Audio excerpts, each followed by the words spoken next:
நம்ம இப்போ சமைக்க போகிறது மஷ்ரூம் பெப்பர் ஃப்ரை. ஏற்கனவே இதெல்லாம் கேள்விப்பட்ட பேராக தான் இருக்கலாம். பட் இது வந்து எப்படி ஃபாஸ்ட்டாக சமைக்கலாம், தென் ஈஸியாகவும் சமைக்கலாம் அப்படிங்கிறது தான். Specially for bachelors and working women. Clean பண்ணிவிட்டு 2-3 தண்ணி நல்லா க்ளீன் பண்ணிவிட்டு அழகாக அப்படி கட் பண்ணி வச்சுட்டு பேனை வந்து வானலில் மேலே வச்சிடுறோம். அதுக்குள்ள தென்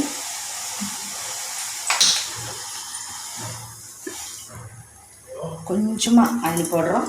எண்ணெய் காஞ்சிடுச்சான்னு செக் பண்ணுறதுக்காக கொஞ்சம் இந்த சீரகம், கொஞ்சம் அந்த ஃப்ளேவருக்காக சோம்பு போடலாம். ஆர் வேண்டானாலும் விட்டுடலாம், பிரச்சனையே கிடையாது. இது கொஞ்சம் பொரிஞ்சதுக்கப்புறம் கருவேப்பிலை போடலாம்.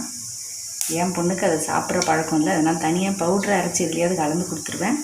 இதுக்கப்புறமா மஷ்ரூமை போடுறோம்.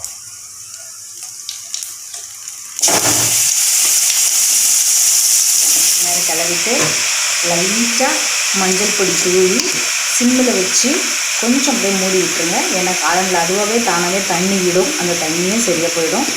அது ட்ரை ஆனதுக்கப்புறம் பார்க்கலாம்.